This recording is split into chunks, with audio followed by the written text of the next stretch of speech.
नमस्ते दोस्तों, गरुड़ पुराण की इस विशेष सीरीज के दूसरे भाग में आपका स्वागत है। पहले अध्याय में हमने देखा कि कैसे मृत्यु के बाद यमदूत एक पापी आत्मा को उसके शरीर से खींच कर ले जाते हैं, लेकिन आज का यह अध्याय यानी अध्याय 2 उससे कहीं ज्यादा विस्तार से भरा और रोंगटे खड़े कर देने वाला है। आज हम जानेंगे यमलोक के उस खौफनाक सफर के बारे में जो पूरे 47 दिनों तक चलता है। भगवान विष्णु ने गरुड़ जी को बताया है कि यमलोक का मार्ग कोई सामान्य रास्ता नहीं है, बल्कि ये 48 लाख किलोमीटर लंबा एक ऐसा सफर है जहाँ न तो रुकने के लिए कोई छाया है और न ही प्यास बुझाने के लिए पानी। अगर आप मृत्यु के बाद के इस अनसुने सच को गहराई से जानना चाहते हैं तो इस वीडियो को अंत तक जरूर देखिएगा, क्योंकि आज आपको उन रहस्यों का पता चलेगा जो शायद ही किसी ने आपको बताए होंगे। गरुड़ पुराण के इस दूसरे अध्याय की शुरुआत में पक्षीराज गरुड़ भगवान विष्णु से अत्यंत व्याकुल होकर पूछते हैं, हे प्रभु, आपने पहले अध्याय में बताया कि यमदूत आत्मा को ले जाते हैं, लेकिन मुझे ये विस्तार से समझाएं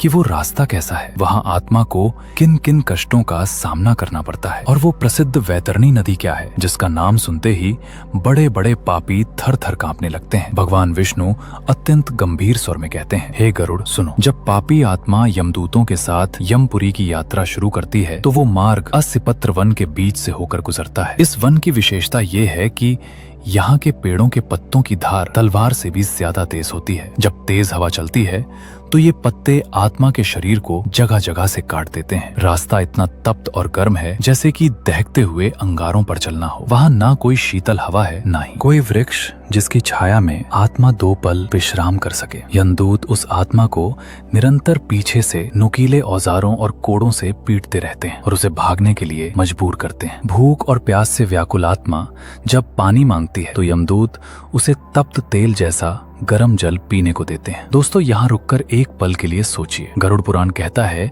कि इस सफर के दौरान आत्मा को अपने उन सभी कुकर्मों पर गहरा पछतावा होता है जो उसने जीवित रहते हुए किए थे। वो बार बार खुद को कोसती है कि उसने क्यों किसी का दिल दुखाया या क्यों अधर्म का साथ दिया। क्या आपको भी लगता है कि आज के दौर में इंसान को अपने कर्मों के प्रति अधिक जागरूक होने की जरूरत है? अपनी कीमती राय कमेंट्स में जरूर लिखें, मैं आपके हर एक कमेंट को पढ़ता हूँ। अब इस अध्याय का वो हिस्सा आता है जिसे सुनकर रूह कांप जाती है। खौफनाक वैतरणी नदी का वर्णन। भगवान विष्णु बताते हैं कि यमलोक के मार्ग में एक विशाल और अत्यंत डरावनी नदी पड़ती है जिसका नाम है वैतरणी। ये नदी 100 योजन चौड़ी है और इसमें पानी की एक बूंद भी नहीं है। इसके बजाय इस नदी में सड़ा हुआ रक्त यानी खून, पीप और मांस। जैसे ही कोई पापी आत्मा इस नदी के तट पर पहुंचती है, नदी का रक्त खौलने लगता है। इसके भीतर वज्र जैसी चोंच वाले मांस खाने वाले पक्षी और भयानक मगरमच्छ रहते हैं जो आत्मा के शरीर को पार पार नोचते हैं। पापी आत्मा जब इसमें गिरती है तो वो चीखती और चिल्लाती है, लेकिन उसे बचाने वाला वहाँ कोई नहीं होता। Engagement point. दोस्तों, क्या आप जानते हैं कि इस भयानक वैतरणी नदी को बिना कष्ट के पार करने का भी एक उपाय बताया गया है? गरुड़ पुराण के अनुसार जिस मनुष्य ने अपने जीवन में श्रद्धा पूर्वक गौदान यानी गाय का दान किया होता है, उसके सामने ये नदी शांत हो जाती है और उसे एक दिव्य नाव प्राप्त होती है। क्या आपके परिवार में भी कभी पूर्वजों की शांति के लिए दान पुण्य किया गया है? हमें कॉमेंट में यस लिखकर जरूर बताएं। इस लंबी यात्रा के बाद